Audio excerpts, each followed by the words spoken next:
¿Qué grabas? ¿Qué grabas? Explícanoslo. Para controlarlo, Esto es un puerto automatizado, ¿vale? Que según la humedad y la temperatura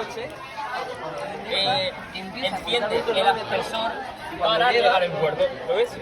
Si quitamos esto se queda sin humedad que detectar y gira el aspersor. velocidad 6 segundos a la caída. Entonces, una cosa de los Tienes que limpiarlo. eso también es física. Sí, primero la lo más importante. Por la distancia, pues ha calculado la Gira el aspersor con el tiempo que y ha según tardado. la temperatura también gira el aspersor. Pero como estamos a 20 grados, no a 23, no va a girar.